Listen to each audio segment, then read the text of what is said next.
My name's Joe Gibson. I'm the founder of Patriot Prayer. I live about 10 minutes from Portland, Oregon. So, oh, you guys heard of Portland, Oregon before? Yeah. In the communist city? Basically is, I'm going to talk about it. And basically, I'm going to tell you my story, my testimony. I'm one of the first people in Portland, Oregon, or even the West Coast that stood against the tyrants who are running these cities of intimidation. I want to talk about it. Basically, and I want to give you guys a couple messages about what I've been through. I don't know the answer to everything, but I've learned a couple truths that I want to share with you guys that I know that you will agree with, but I want to tell you how it applies to my life. First of all, my entire life, I believe in the Constitution. I believe in freedom. Like I've always known how valuable freedom is. I don't know why, other than my parents, but other than that, I wasn't one of the kids that took freedom for granted. I think it has to do with my parents. I mean, they raised me to be conservative. They raised me to understand that the government is not here to protect us. The government just wants power. Okay. So there's a lot of kids that are being raised right now. I call them they're in the matrix. They believe that first of all, they believe that the mainstream media tells the truth, right? Yeah. That's one of the biggest problems we have right now. Yeah. If they hear something over and over again, they believe it's true. Joseph Goebbels said the same thing. That was Hitler's PR guy. He said, if you say the same thing, if you say a lie over and over again, the public will believe it. Okay. Yeah. That's right. And a lot of kids believe that the government cares about us. Okay, that's a big problem. They seriously believe that they pass gun laws because they want to keep us safe. Like, it's insane. So, anyway, so I've always understood that. I've always believed in freedom, and I've always believed in God. Always, even the years where I was walking away from God, I still knew He existed, but I didn't want to think about Him because of the lifestyle that I was living. So those two things I've always known. So I've always believed. Okay, there's two things about following Jesus. It's believing that Jesus is real. That's one thing, okay?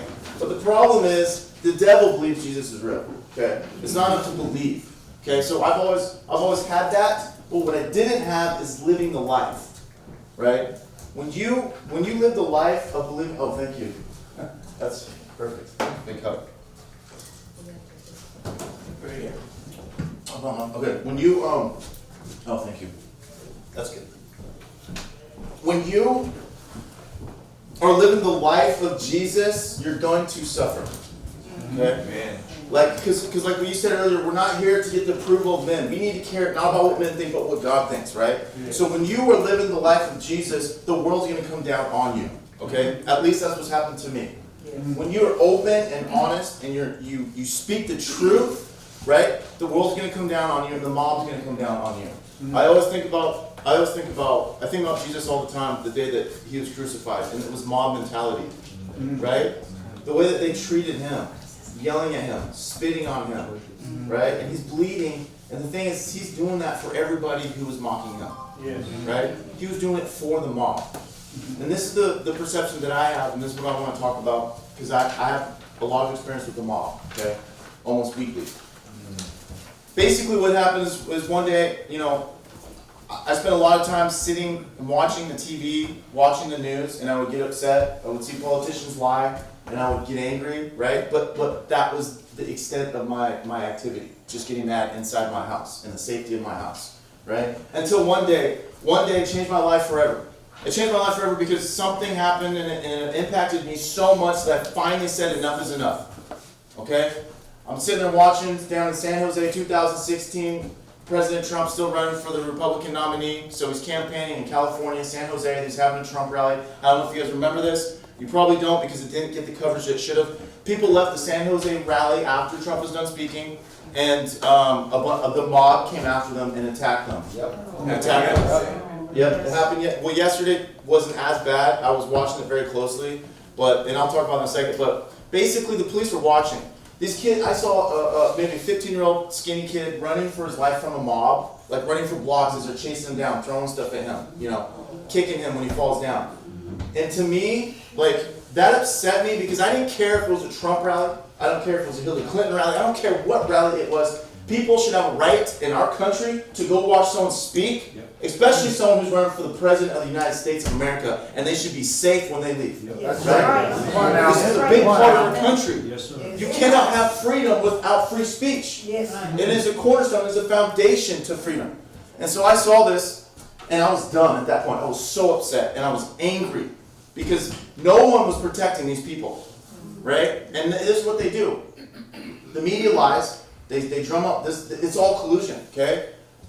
And I've seen it a million times. They say Trump is racist, Trump is racist, Trump is racist, Trump is racist, Trump is racist, right? Then the local mayor has the police stand down, a bunch of protesters show up, and they literally believe a bunch of Klan members are coming out of this rally, and they attack them, and the police just stand down and watch. And so I was upset. I was really upset. But then the next day I was even more mad because even though I was really upset that day, I still had that state of mind that I've had my entire life that 99% of Americans have. Someone else will take care of the problem, is what I thought, right? Someone else will take care of it. There's that, diffusion of responsibility, and people also say, I'm not good enough. I can't do anything. People believe that all the time. That doesn't come from God.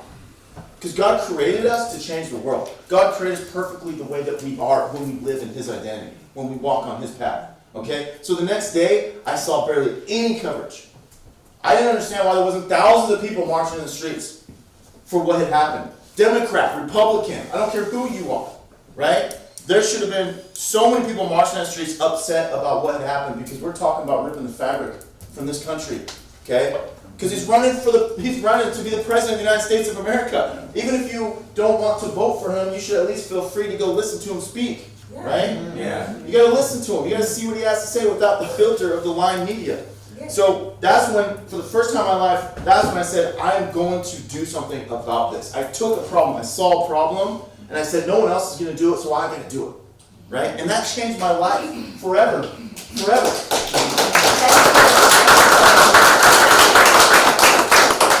That changed my life because for the first time, I saw something that upset me, that made me angry, which would happen a lot in my life.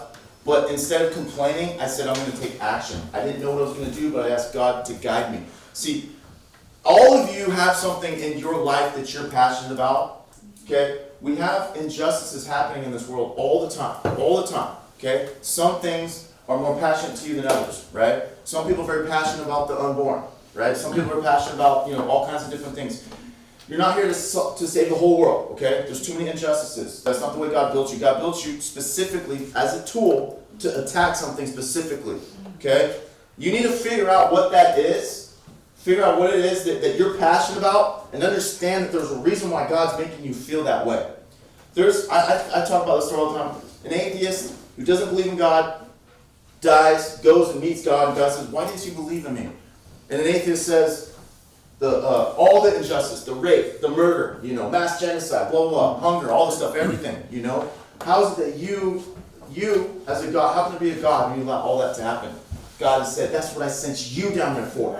I sent you down there to go fix these things, to fix the injustice. We are not here in this world simply to live through our day, simply just to focus on not sinning. Just live the best life you can, make as much money as you can, take care of your family, and die, and then go to heaven. That's not why we're here. We're here to be warriors for Jesus, okay? Amen. Mark last night was talking about something that God told him, is that God told him that Jesus is working his butt off every single day trying to save this world from destruction, right? Jesus does that through us, through each and every single one of us, those of us who bring him into our heart. So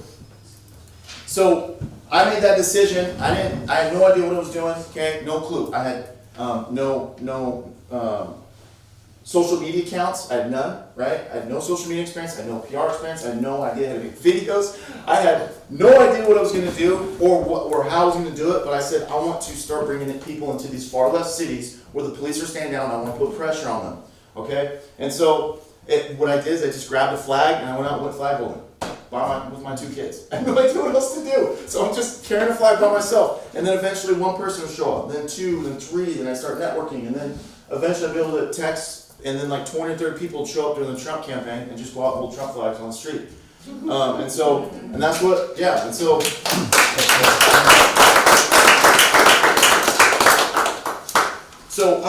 Basically I decided to throw my first rally. This is the next thing that I want to talk to you guys about. It's about fear, okay? When you make a decision that you're going to do something different, when you decide you're going to actually go fight an injustice, you're going to have to face your fear. You're going to have to do things you've never done before. Otherwise everyone else would be doing it. right? There's a reason why injustice exists only because good men stay silent and don't do anything, right? Right? And when people stay silent and they don't do anything because they're too afraid. It's about conforming to the world. The world, don't stick your head up too far, right? That's a big problem in our country. So, my biggest fear in my life is public speaking. So I had no intent on public speaking. None. It was my biggest fear. The biggest fear. And I want to talk about this. So I decided I want to be an organizer though. I want to organize these rallies. I want to get speakers and stuff. So I tried to organize my first rally. And again, I don't know anybody. People just kept, I kept trying to find local politicians, speakers and stuff who want to participate in this rally. And they didn't know me. They just said no. They said no. They said no. So 2 weeks into this rally, I've been planning for 2 weeks. The rally's going to be in 2 weeks. I have my permit, my sound system. I got everything ready to go. But I'm driving down the road. And I hear the voice in the back of my head that's been running my entire life. For the first time, I heard it consciously. Okay? It's a voice that did not come from me. It said, Joe, you can just quit. Because I was feeling discouraged. I couldn't get any speakers. It said, Joe, you can just quit. No one will never know. And I heard it for the first time. But I knew that voice, that's what I've been doing my entire life, listening to that voice. Right? That's what too many of us do. So I pulled over, I pulled over instantly and pulled into a gas station, went to the parking lot, put it in park, and I just started crying. Okay? This is a real when you have an honest, pure moment with God. Okay? God can't help you when you're living in a lie. Okay? You need to be honest, and that's when you're one with God. I said, God, please don't let me quit like I've quit my entire life. Okay? And I had to say that. I had to say it like I quit my entire life, because until I was able to admit that to God that I'm a quitter, right? I've always had great ideas, but the second I came to a first obstacle, I just quit. Okay? And instantly, in that moment, he brought on a feeling into me. He said, Joe, go home and write a speech. Right? So then I was like, okay, so all I have to do is face my biggest fear.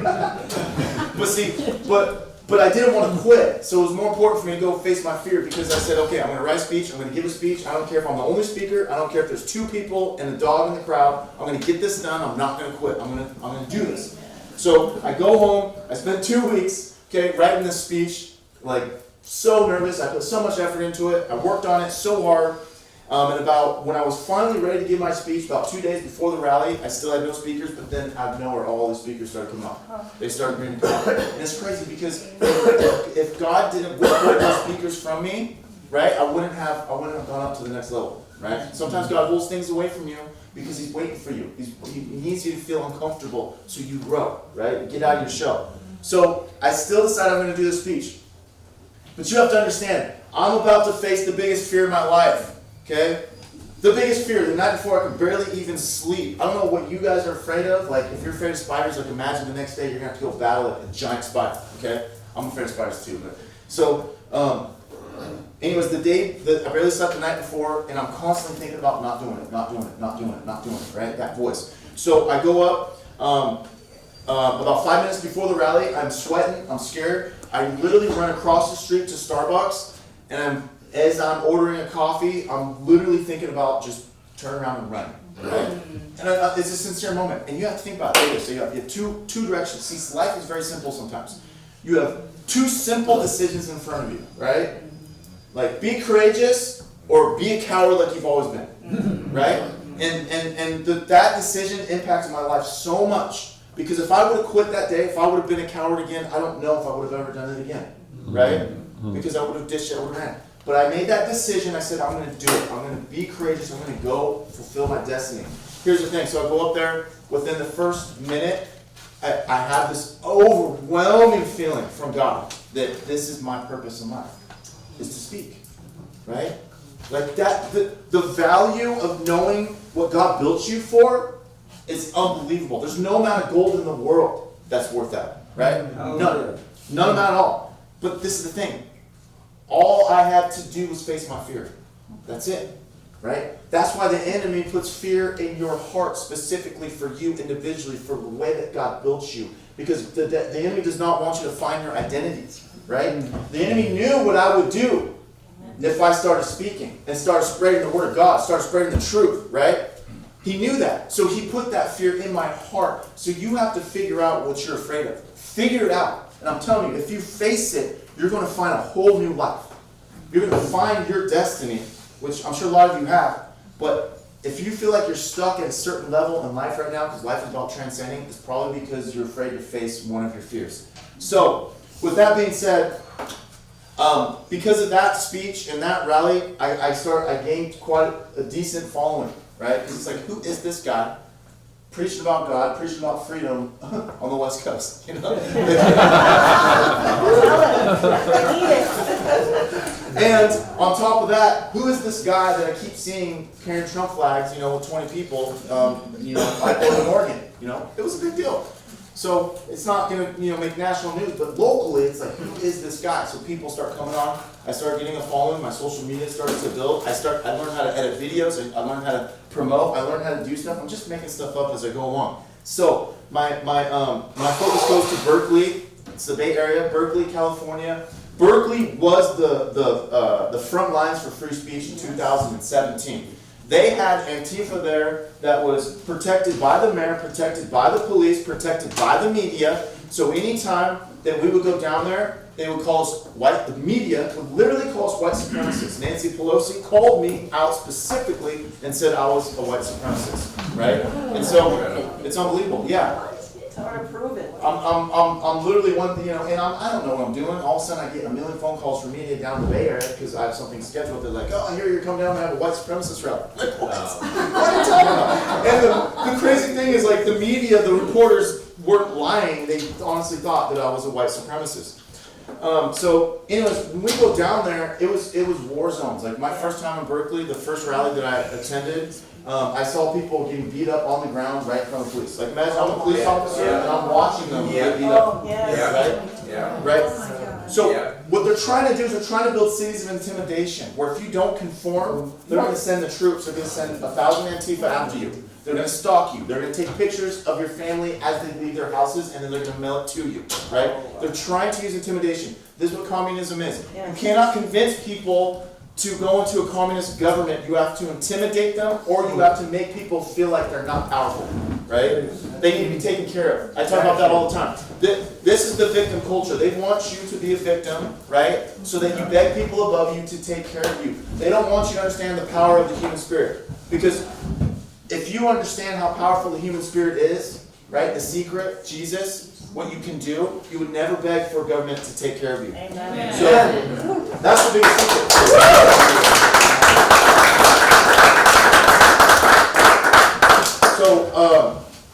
So I was very emotionally attached to Berkeley. We went down there numerous times. A lot of people bled. Okay. Finally, August 27, 2017. I'd asked God, they built up all these lies, I said, God, we need to destroy these lies. It was right after Charlottesville, and Antifa was seriously the heroes of the country at that time. People looked up to them, media was propping them up, politicians were propping them up. Nancy Pelosi was propping up Antifa. But that's how high their stock was at the time. And I wanted to crash them. I wanted to take them down so that people saw exactly who they were. Just a bunch of thugs, right, who want to intimidate you guys into not talking about Jesus and then not talking about freedom. Okay? So I have this rally scheduled. I go down there and God tells me to cancel the rally. He tells me. Like I felt it, I was like, no, that's not from God. It's like, I don't want to cancel the rally. But eventually I decided to cancel it. But they took over the park that we're going to have a rally. They have thousands of people. And God told me, I just felt it. I felt the Holy Spirit that He said, Joe, just go in there. Just go in there. I left my crowd as we're driving around. I went straight in there. 2 guys followed me in there. I went in there, just put my hands up. They just surround us, they just start beating on us, right? I got pepper sprayed multiple times. We kept our hands up the entire time. My buddy got knocked out, unconscious. It was bad. And then some other people tried to kind of help us. They got beat up. Reporters got beat up. It was bad. And you have to remember, the day before, Nancy Pelosi was talking up Antifa, right? So she was kind of digging her own grave. Then after that, all the media, everybody started, all the left media, MSNBC, CNN, all of them said Antifa's bad, Nancy Pelosi disavowed him, the mayor disavowed him. And after that day, the city council and the mayor voted, believe this or not, to have the police do their job. So there has not been one act of political violence in Berkeley since August.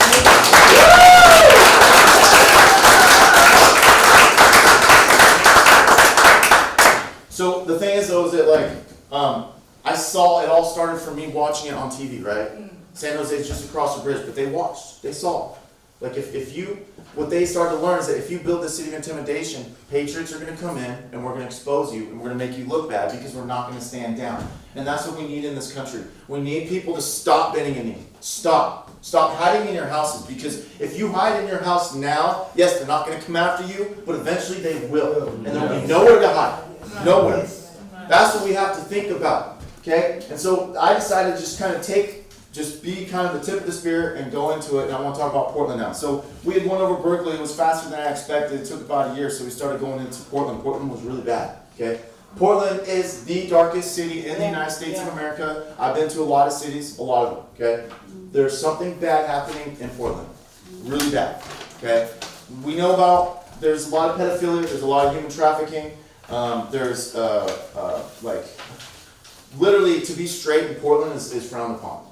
It's very weird there. So, what they're trying to do in Portland is they're trying to build a city of intimidation, and basically what they would do is, for example, okay, there would be, one day they took over the streets. I don't know if you guys saw this on Tucker. They took over the streets and they were trying to redirect traffic, and if they didn't listen to them, they would take batons to their cars, right? Police 2 blocks down. Right? Yeah. So this Portland's kind of like my hometown. I live 10 minutes away from there, and I'm sitting there and I'm watching that on Tucker. I'm like, no, not gonna deal with that. Not gonna allow this to happen. Not gonna allow these thugs to intimidate other citizens. Regardless, I don't care who you are. It's not gonna happen. And if the police are gonna stand down, then us Americans, us citizens, it's not only our right, it is our duty. It's our moral obligation to go in there and to expose them. Okay? So every single time the police stood down, what we did is we had like flash marches, so that we would go into the Portland, like the next day or that day, bring in a couple hundred people, cost the city a whole bunch of money, expose them, bring more attention, and it was causing a huge headache for the mayor, okay? The fact that every single time that their Antifa thugs would go and attack people, right? When they did that before 2016, no one cared, no one did anything, no one stood up against them, right? Before 2016, there was no group, there was no person, there was no citizen that was standing up against Antifa and the communists in Portland, Oregon. Nobody. Can you imagine that? For decades?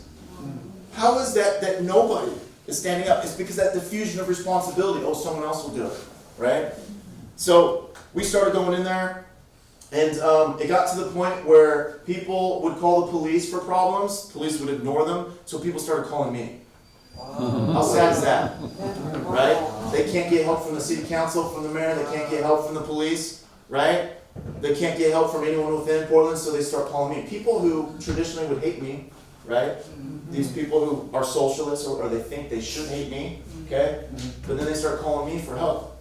One good example is they had the Occupy ICE. I don't know if you guys remember that. I don't know what you guys know about Portland or not, but literally the mayor, it was a sanctioned event, the mayor encouraged it. They pretty much took over a whole block and they were camping there to protest ICE, which is fine. You want to protest ICE, fine, that's your right. It's a beautiful country.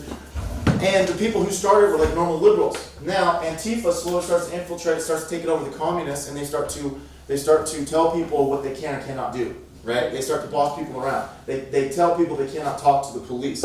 So it got to the point where the police were getting about 30 phone calls a day, including people who work within the ICE facility, because they're being intimidated, they're being stalked, people are being assaulted, there were people shooting up, right? But the police never responded. Not once. So they start contacting me. So we take a crew, we go down there, just one day we go down there, we start filming, we start bringing a whole bunch of media attention, we start talking to people, okay? And what it is, we take over the narrative. The very next day, the mayor says he's shutting it down. He's shutting it down.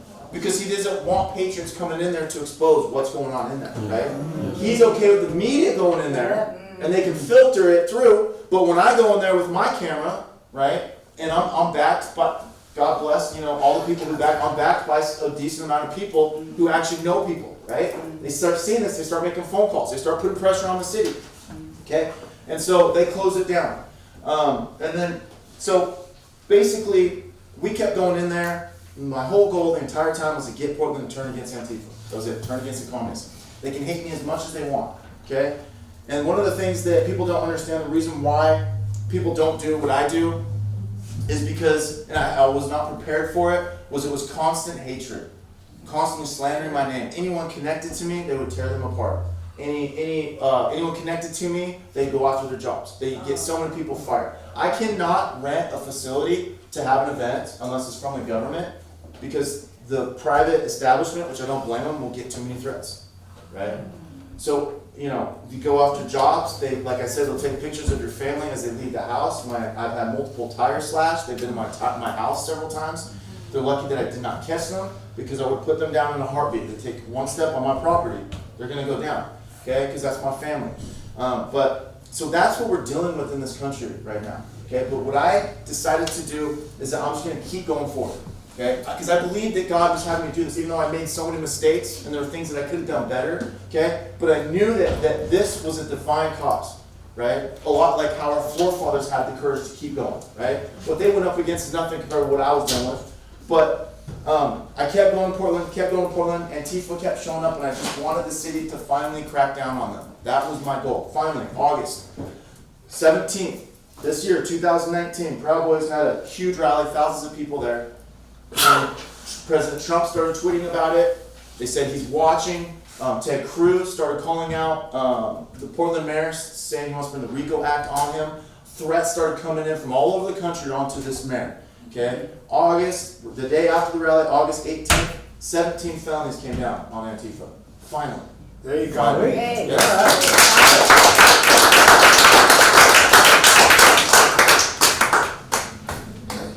Now, I also got charged with a felony, but I'll talk about that in a second. But that was huge for me, because I knew that Antifa, they don't have the courage to stand up. They're not willing to get arrested. They're not willing to deal with they don't even show their faces, right? Right. They don't even they're embarrassed in Portland to admit that they're part of Antifa now, right? Yeah. So they don't have the courage. They're not going to keep going. But I knew us patriots, we don't care. We're willing to get arrested. We're willing to get assaulted. We're willing to deal with all that. I always show my face because I'm proud of what I do. I'm proud of what I stand for. I'm proud of being a symbol for freedom in Portland. So very next day, or the next week, I hold a prayer march, okay? Maybe 4 kids show up, 4 Antifa kids. I'm like, okay, there's improvement. Then I do another prayer march, and it's just like a couple Satan worshipers. And then this last Sunday, I had a prayer march. Not one Antifa showed up. Gone. Right? So then now I get to work in Portland. Now I get to do the real work, because now when I'm down in Portland, people come up and talk to us. I start preaching about Jesus. There's not a bunch of Antifa that are threatening people, so people started joining us. These 2 15-year-old kids came up and prayed for us, right? And this is all because Antifa's gone. And this is like, that's been my dream this entire time, is to just have a right to go into Portland, carry the American flag, talk about Jesus without the threat of violence, right? Yeah, so thank God for that. So how much time do I have? 5 to 10 minutes, right? Okay. So I want to talk about the lesson, but first I want to talk about one thing they did do to me before the August 17th rally. One thing that I did do is I went to a place called Cider Riot. It was a bar, and I got numerous phone calls again from the locals. They said they're allowing kids in there. They're recruiting for Antifa. They're fundraising for Antifa. They're openly having fundraising events for Antifa, right? Like it's in the public. And so I kept talking about it, but no one was listening. So finally I said, you know what, I'm going to go down there, I'm going to expose them. So I went down there, May 1st, there's about 50 of them out drinking, wearing masks, right? This is Portland for you, okay? So can you imagine that in Pennsylvania? If you go to a bar and there's a bunch of guys with masks on drinking beers, crazy. With weapons, air spray. So lead vaccination. yeah. So I basically showed up and went onto a sidewalk, and I recorded them for about 30 minutes while they spit on me, cussed at me, pepper sprayed me I got pepper sprayed about 12 times. I'm really good at handling pepper spray now because I've been pepper sprayed so many times. And I love spicy food. So they decided, so I'm getting sued for $1 million for that from that bar. And also the DA charged me with a felony, and he lied and said I was violent. Thank God the entire thing was on film, and I was assaulted numerous times, and they never arrested any of Antifa. Yeah. Okay, but with that being said, when that came down on me, I'm not a big fan of jail. Okay, Right. but I'm willing to go to jail. I'm willing. I'm not going to accept the plea. I'm going to take it to trial because I didn't do anything wrong. But if I go to jail, then I go to jail, and I'm not happy for it, but I know that there's a purpose behind it, okay? If I go to jail, that means I get to go to jail, I get to preach in jail. I can talk to others, right? And then people, and us also get to be an inspiration for other people. Yes, there are consequences for standing up for what is right. There is. But are you willing to face them, is the question, okay? We have enough people who talk in this country. We need people who to walk it, right? To walk it. So, these things that I've learned in the last couple of years, what I've been through, that's just a quick thing of what I've been doing. But the thing is that you talk about saving this country, talk about, there's so many things, there's so many qualities that God blessed me with in the last couple of years, but they all come from my faith. So people always say they want to keep politics and religion separate, which I understand in terms of I don't want my government to tell me who I can worship 100%. But at the same time, I think that politicians or people who are freedom fighters should use Jesus to guide them. Amen. Okay? Amen. Absolutely. The one thing that I've been able to do in the last couple of years, okay, is I've been able to, no matter how many times I get knocked down, no matter how many times I've been stabbed in the back, no matter how many times I've been discouraged, all the lies that I see about me through the media, right, I've been able to just get up and keep going forward, right? Every single time I start feeling sorry for myself and I pray, God says, get up off your ass and keep going. Right? Every single time I start feeling sorry for myself, I think about Jesus and what he went through. When I get backstabbed, I think about Jesus and his disciples. And they did leave him to himself that day. Right? You think about that? Think about the fact that he denied Jesus 3 times. And that must have broke his heart. Right? Sure. He's given himself up for everybody, but no one was willing to stand with him that day. Except for one man on the cross next to him. Right. Peter forsook him. So, that, me being able to keep going forward, me being able to stay positive and still have a smile on my face in front of the cameras, and being positive in the face of 30 calling me, spitting in my face, right? Because I always respond in love, always. That comes from my faith. Like, there's no way I would have been able to accomplish any of that stuff without my persistence that I get through my faith. The other thing is having love. Having love is the strongest force in this world. Amen. The strongest. Right? The love isn't tolerance. It isn't soft. It isn't weak. Love is what allows people to lay their life put the life on the line for other people. Right? For their family. Yes. When you love your family, you love this country, you love freedom, you're willing to do anything. That comes from love. It's selfless. Right? Jesus came to serve, not to be served. Right? That's love. That is the strongest thing in the world. But see, in love comes suffering, comes pain, comes sadness. You do not cry when you don't have love. Right? So there's a lot of things that I do, like a lot of these guys who are in Antifa and these communists, like they're not my enemies. They're not. The enemy's my enemy. Yeah. But they're not. I feel for them. I cry for them. Their hatred would be so hard to carry, in my opinion. And they're just kids. They've been raised in a society that purposely built them that way. Built victims, hatred, spoiled. Right? They deserve something. They're not educated. Yeah. They may have a college degree, but they're still not educated. Right? It's crazy. Right from wrong. So, and here's the other thing too. Okay, so what's been very important to me, and I believe in this wholeheartedly, is that evil only exists in the absence of light. Darkness only exists in the absence of light. Evil runs like crazy when you stand tall as a good person. That's how powerful you guys are. Yeah. Evil is so afraid of strong Americans. Well, anyone, but talking about our country now. Evil is so afraid of strong Americans. This is what our politicians are afraid of. Do you understand? Yes. The things our politicians get away with today, Yeah. they would have been hung a long time ago. Yes. But we become weak. We have no idea of the things that they get away with, right? Rebellion to tyrants is obedience to God. That is my belief. I believe in that wholeheartedly. It is our moral obligation to fight tyranny. Amen. Wherever it may be. Whether it be at a city level, whether it be a bully on the schoolyard, wherever it may be. Because everything that makes up tyrants is the opposite of God. You're talking about deception, oppression, right?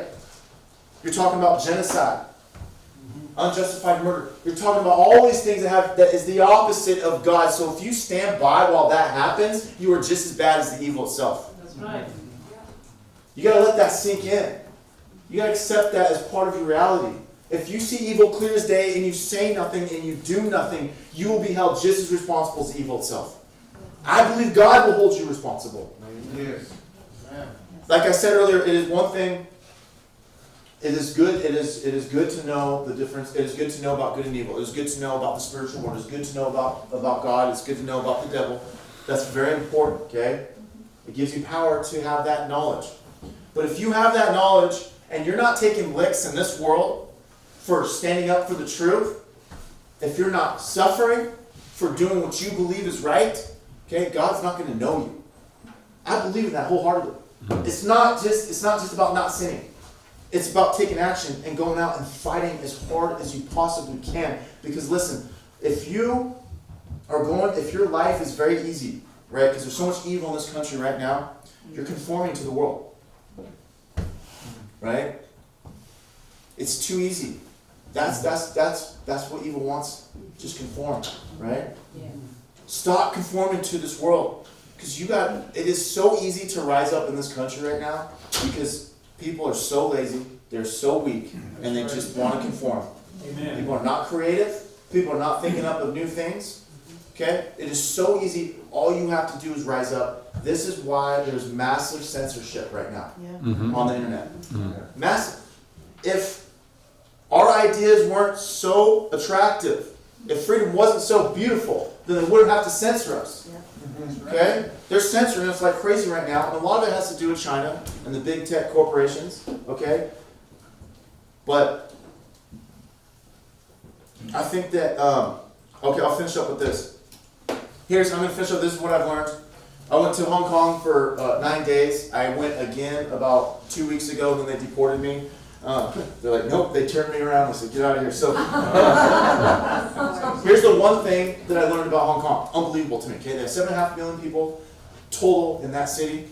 They have at times up to 2 million people marching in the streets with the threat of violence, right? And they have no Second Amendment, they have no weapons. We're talking about women, we're talking about elderly people, we're talking about politicians, doctors, lawyers. We're talking about all these people that are marching in the streets for freedom, and they're completely united. They have people of all different political ideology marching together because they know who the enemy is. The enemy is the Chinese Communist regime. That's right? right. Yeah. Right? And the reason why they know that is because in Hong Kong they still have free speech, kind of, like we do, kind of. So they can look at China and they can look on the internet and they know, oh, they have concentration camps. Oh, they have slavery. Oh, they have the social credit score. So they know what they're up against and they know what's going to happen to their country, so they're all united. The reason why we're so divided in this country right now is because we don't understand, or a lot of people don't understand, that our future is China if we don't do something. Yeah. Right? We don't understand that. The kids have been brainwashed. Like I said, gun laws.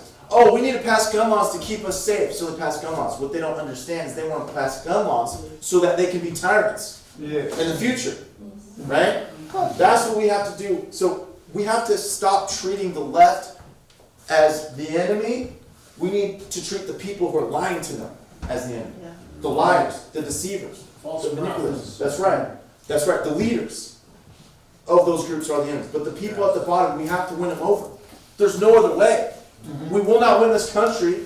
We will not win this war if we do not start waking up, especially the youth, the people at the bottom. Because you have to understand, it's not their fault. It's not. So, like I said, like I've been blessed to understand freedom and God because of my parents, right? But not everyone has that advantage. So, okay, I guess that's it. Yes. You never get a police officer who's happy to stand down? Okay, that's a very good point. So I do want to make that clear. The police officers on the bottom, on the ground level, it drives them crazy. So I usually, when I do press conferences, I always talk poorly of the leader, the mayor, the police chief. But I always say the people at the bottom, the police officers always reach out to me privately, and it bugs them. But at the same time, at a certain point, they need to take a stand. That's right. At a certain point. Oath keeper or oath Yes. breaker. That's right. Yeah. That's right. Yes. Any other questions? I just want to make a comment about the LA police. They're not so bad. We had a rally, a Trump supporting rally. There was like 30 of us. And there was a bunch of people, like about 200 or 300 coming in, saying what they said to us. Those police officers surrounded us. Yeah, I've never Stood had like this To protect you. to protect us. LAPD. Yeah, the LA police from I've been down there maybe 10 Have times. you? They always protect us. Yeah. So yeah, it goes. It's about the mayor. It goes from city to city. That's right. And it's Right. like Seattle, for example. They had riots in Seattle on May Day every single year for like 10 years. And then we started going in there in 2016 on May Day, and the police started enforcing the law. So now there's no riots in Seattle at all. Amazing. So they can fix the problem if they want. They can. Just start arresting people. And that's a, Yeah. yeah, I don't think we can make blanket statements about any law enforcement. No, I that's spoke to a state trooper at the Capitol in Columbus a couple weeks ago at a anti-red flag rally. And, thanked him for his service. He wasn't too keen on all of us being there with all of our firearms. Yeah. I said, Yeah. you're in the safest place in Columbus. I know. I don't think that's your problem. It's like he doesn't have to use his gun that day. Yes. How do you support yourself from the beginning and now? I mean, it must be contributions, right? Yeah, so like I said, Silly they question. shut me down. So every single time I open up a new fundraising website, they shut it down. Exactly what China does. A lot of that has to do with China. They own these companies. If you guys saw what happened with the NBA, Yeah. the Yes. general manager spoke out against Hong Kong, or spoke out in support of the Hong Kong protesters, and now China's canceling all their games. NBA, not just that team, all NBA games in China, because the NBA refuses to censor their general manager. Right now I do. They've opened up a church called Church of Faith and Freedom, which is actually accepting donations for people like me who go into far left cities. So you can go to, it's on my website at patriot-prayer.com if you want to do that. Also, if you sign up on the email list, you can kind of get updates on what we're doing on the West Coast. And then we're going to get really crazy in 2020, obviously, with the election coming up. If you guys saw what happened last night at the Trump rally, I think we're going to see that. But that was just a warm-up. I think it's going to get worse. So you'll probably see Patriot Prayer kind of going around to these Trump rallies and kind of making sure that the police do their job. About this group, Antifa. And they're protected by the establishment. They're so. That's, Well, yeah, and like I say, in certain these cities, there's a saying, the fish rots from what? The head. Yeah, If yeah. you got a bad mayor, or you got a mayor that's got a distorted agenda, you're gonna have corrupt police that are selective in who they arrest. And thank God for the trial by jury, that you want a jury trial of 12 peers to find you innocent or guilty. the problem is they're going to Not a judge. They're going to be from Portland. Well, but you can, your legal team can strike, you can strike people from the jury. So here's the problem. Depends on the judge. Well, yeah, there we go. We're all over the map, right?